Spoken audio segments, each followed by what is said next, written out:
Okay, so we now define endpoint. Hello. Yes, endpoint Green's function. So what we have done so far is define this chi path integral. We have now changing the notation from chi to phi, but basically we have defined this matrix element, and but we have to deal with Green's function, because if you remember, we defined a theory to be given by the set of all possible Green's functions. Of course, one could say that this is this is the definition of any insertion between these two states.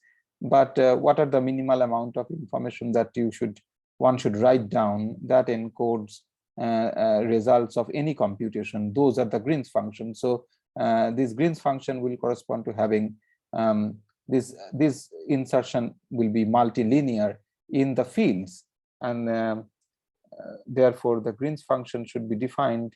So let me define Green's function with boundary condition. So define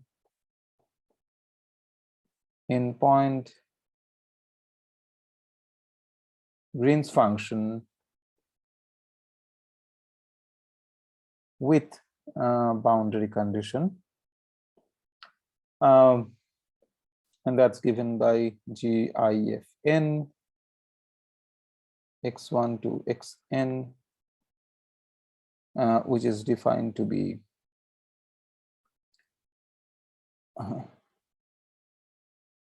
TF phi f, then time ordered product of phi hat x1 to phi hat xn, Ti phi I.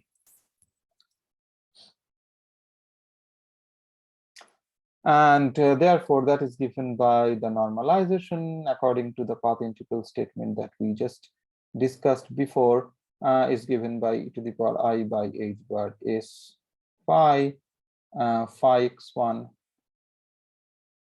to phi xn. So this is what we could write given the path integral statement that we have come up with.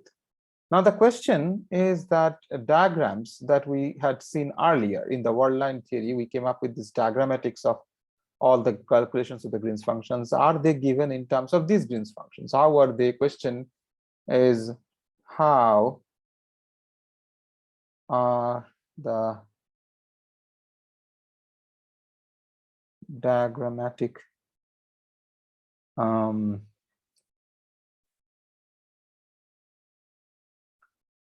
expressions seen earlier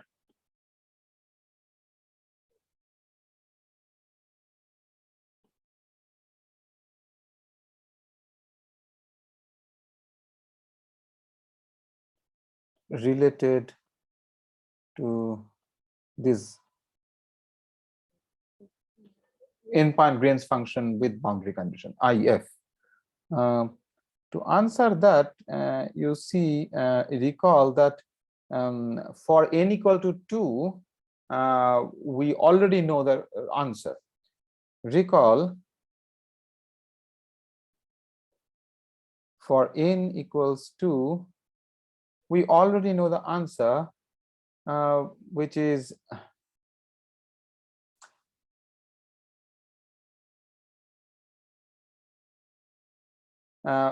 given by, you know, this diagram. It is G2 0 by 0, I mean free theory, for n equal to 2 in free theory.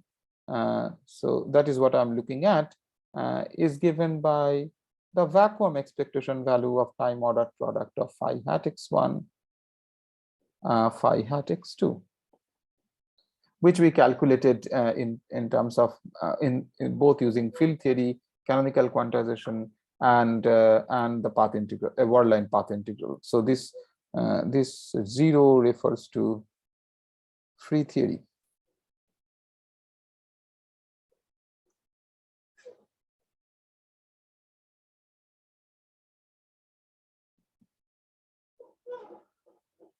Then therefore a plausible guess will be to answer this question. This is the question: is that the endpoint green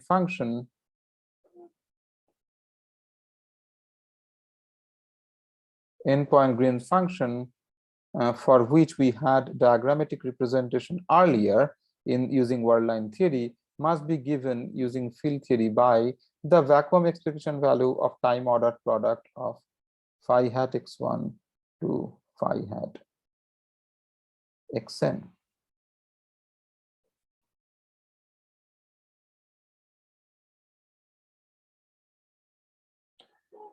Right, so this is a vacuum in interacting theory.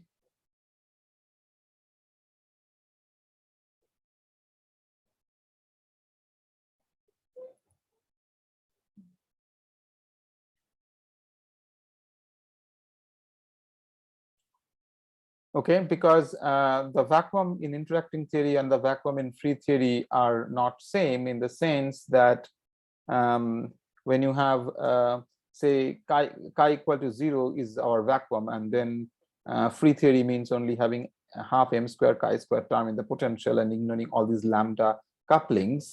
And in the canonical canonical quantization, the state that the vacuum state will be given by this 0 when we consider that. But then we turn on the lambdas, the interactions, that then you are going to the interacting theory.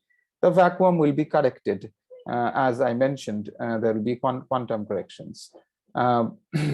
So there will be no classical change. Classically, the picture is the same at classical level, but there will be quantum corrections, and therefore, in general, there can be quantum correction, and therefore, in general, the vacuum is different. And this is a plausible guess, and therefore is with a question mark. Is it right? We will see that following this expression for the endpoint Green's function, which we earlier had defined in terms of diagrammatics, and now in using field theory, we are defining the same quantity by this time order vacuum expectation value of the time order product of fields. And so that means if we calculate these using path integral, we should arrive at the same GN diagrams that we had seen earlier. So we will study this question, calculating these using path integral, and see what kind of contributions we receive. So the question is that assuming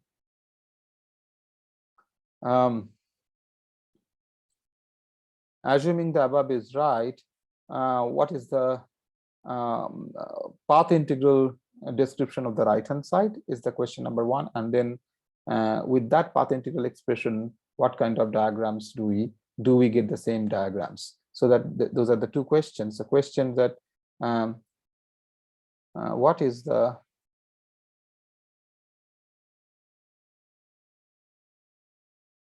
path integral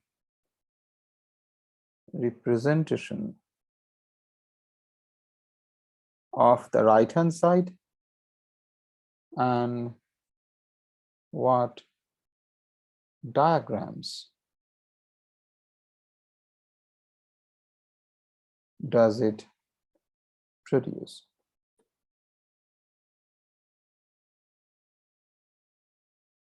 These are the questions that we will be exploring. Okay. Now,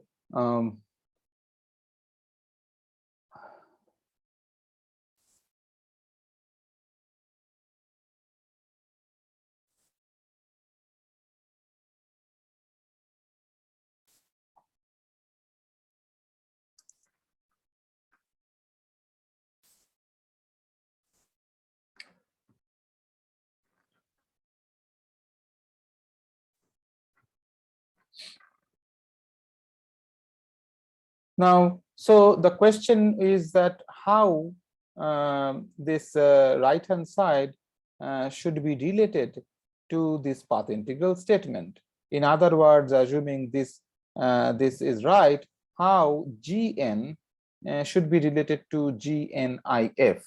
Okay, that is the question we are asking. I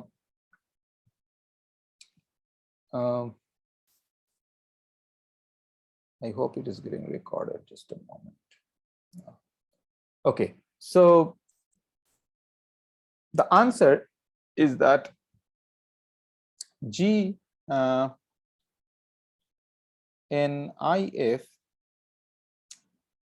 can be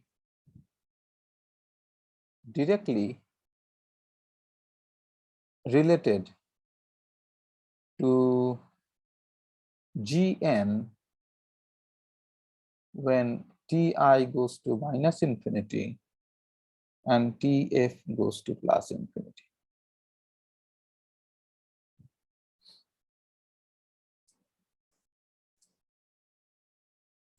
Okay, so let us see how that happens. So you calculate GIFN to be equal to, write the same states as the state at time t equal to 0 times on which the time evolution operator is acting. So the same state can be written as this. This is the state at t equal to 0, then the time evolution operator, and then time order product of insertions. Similarly, on this side, Ti over h bar acting on phi I. Now you use an identity operator on the two sides of these operator insertions. That would be sum over m comma n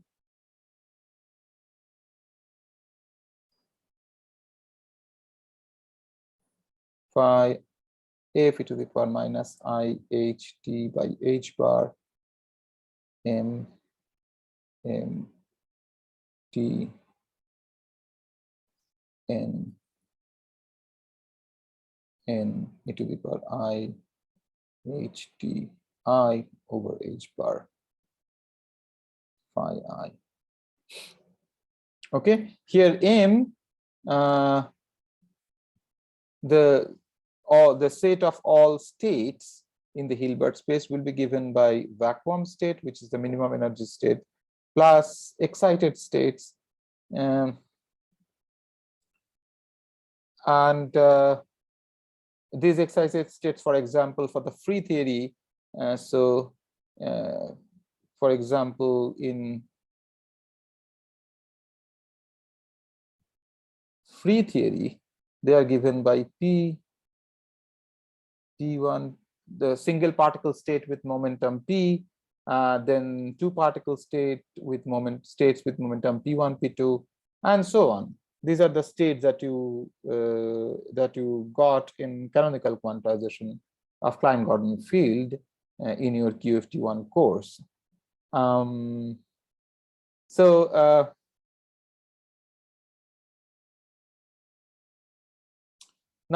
given that, you now apply this H hat operator. This is an energy eigenstate, so it is given by the H hat operator will be replaced by the energy EM, so you can write the same as sum over m comma n psi m phi f e to the power minus I EMT over h bar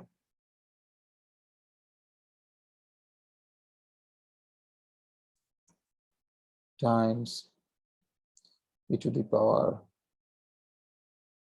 I EN t over h bar, then psi n phi I. This is the Schrodinger wave functional of the energy eigenstate m, basically this inner product. We have discussed that in the additional note 3. right? Now you do a weak rotation, and where you set t, replace t by minus iu, and as a result you would get sum over mn psi m phi f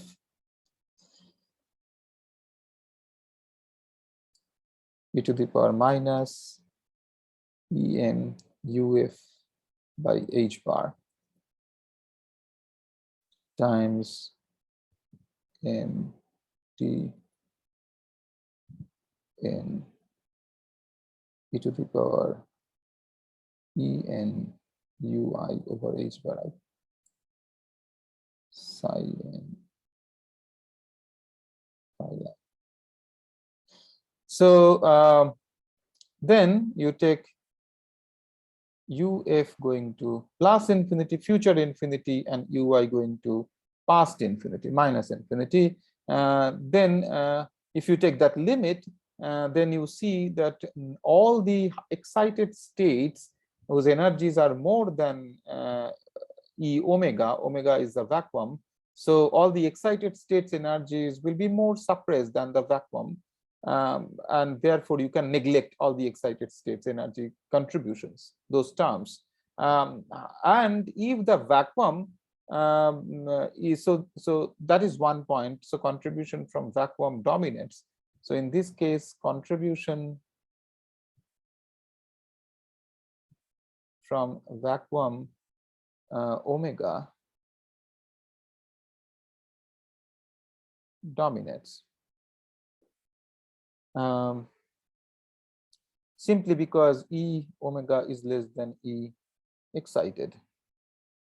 Moreover, supposing that E omega is equal to, you have shifted the energy to 0, then only vacuum contributes, because all other energies, it's a bounded system, which is an assumption. All other energies will go, this factor will go to 0 in the infinite time limit, and therefore what one is left with is psi omega phi f, then vacuum expectation value of time ordered product of phi hat, whatever it is, like what are we calculating? We are calculating gn. So that means that these are, so let me specify them, specify that. So this is shorthand for phi hat x1 to phi hat xn. So I'm writing the same thing here, phi hat x1 to phi hat xn, and here also psi omega of phi I star. So the result that one gets is gn. This is gn, this part is gn without boundary condition. This is a vacuum expectation value. So x1 to xn is given by limit ti goes to past infinity and tf goes to future infinity, psi omega phi f psi omega star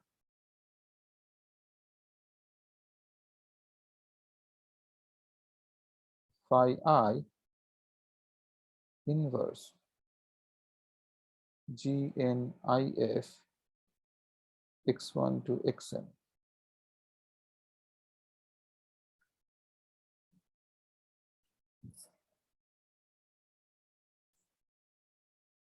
So that is the result that we get. So GNIF and GN are directly related with a prefactor which involves the wave functional for the vacuum ground state. Okay. We shall further process this result to write it in another form, which we will use for our computations.